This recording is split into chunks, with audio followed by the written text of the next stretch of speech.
Hi everyone, we are Sofia and Carolina, and today we have something for you. Many teachers now share the belief that there is not a single way to teach a foreign language. It is certainly true that no comparative study has consistently demonstrated the superiority of one method over another. We already know about the existence of different methods, such as grammar translation method, the direct method, the bilingual method, the TPR, or the communicative approach. However, today we are going to focus on the oral approach and situational language teaching method. We decided to review this approach because, due to our reality, the approach doesn't require many resources. So it can be applied in any educational environment. Also, the approach encourages the oral production without risk, and at the same time improve pronunciation, which also we agreed is important. Due to the final goal of the approach is reading and writing, we think the approach itself and the activity that we will show later, it could be applied to senior graders or high school students. The evolution and growth of the oral approach and situational language teaching is stretched across 1920s to 1960s. It emerged as an improvement over absolute direct method, which was monolingual, inductive, demonstrative, and pronunciation-focused method.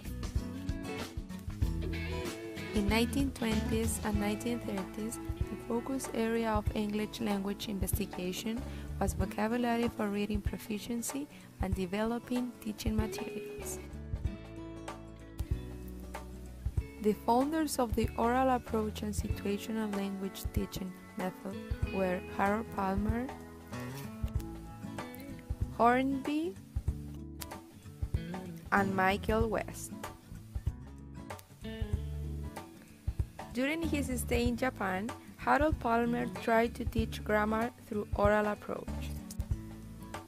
While trying to base a more scientific and specific method, Harold Palmer constructed that a universal logic was applied in all languages of the world, and it was the teacher's responsibility to understand and apply those in the class. Michael West, while examining the role of English in India in 1920s, concluded that vocabulary was an important component for reading proficiency and foreign language learning. These findings led the scholars to propose the first ever principle of syllabus design in language teaching. Palmer and Horney changed grammar into structures of sentence patterns, which aim to help learners internalizing the grammatical rules. They also prepare a list of 2,000 words, which aim to help learners in the 4 skills of language learning. Thus, the oral approach and situational language teaching method shaped the design of EFL and ESL textbooks and syllabuses. Its presence is found still today, and this is why it is referred as highly used but rarely acknowledged method. The oral approach and situational language teaching method was anteceded by direct method and preceded by communicative language teaching method. The oral approach and situational language teaching method was an application of structuralism by combining and controlling lexical and grammatical content in the form of a structure and applying the same oral and situational in the language learning classes. The behavioristic view of language learning constitutes the cornerstone of situational language teaching. The approach gives primacy to the processes over the conditions of learning. The 3 principles involved in the oral approach and situational language teaching method are 3. First, the principle of selection, which checks grammar and vocabulary. Second, the principle of gradation, which organizes and sequences the content. And finally, the principle of presentation, which is the principle of classroom techniques.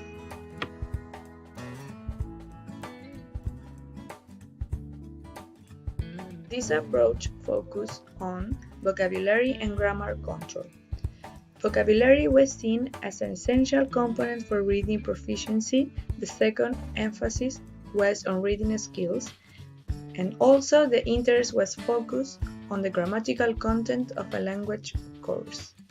The objectives under the oral approach and situational language teaching method are to command over 4 skills of language, to achieve skills through structures, to emphasize on accuracy of grammar and pronunciation, and finally, to introduce speech at the first place, followed by reading and writing. The syllabus under the oral approach and situational language teaching method is the list of words and list of structures arranged according to situation, as we can see on this example conceived from Frisbee in 1957. The oral approach and situational language teaching method uses a situational approach to present new sentence patterns and drill-based manner of practicing them. According to Hickman, this approach uses concrete objects, pictures, and reality.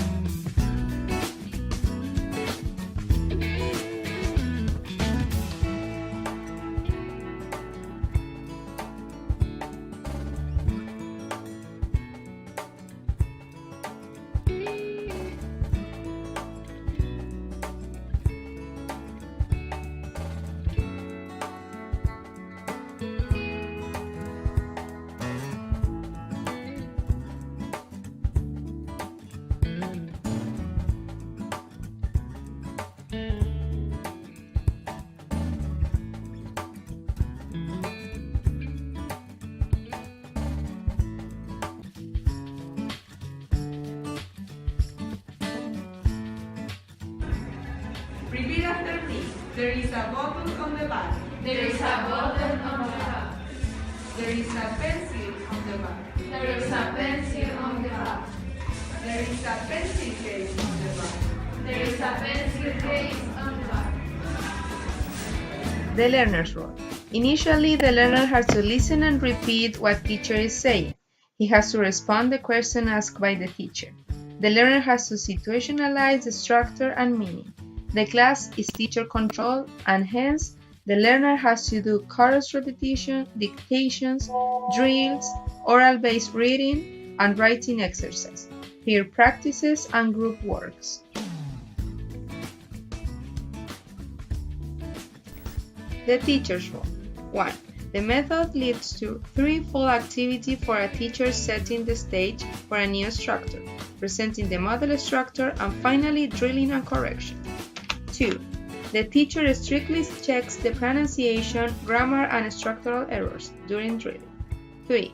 The instructor is highly demonstrative through different teaching aids. 4. The teacher is supposed to have mastery over prescribed textbook. 5. The instructor is classroom controlled. 6. Sets the pace of the lesson. Advantages. This approach is effective, clear, and easy.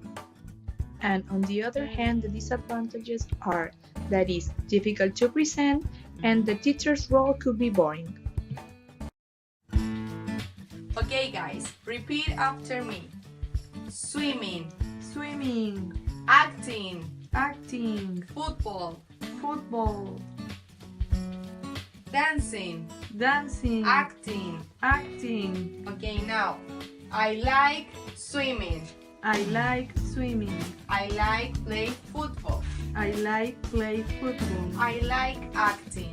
I like acting. Very good. Well, now go to page 84 and read the reading about what do you like to do in summer?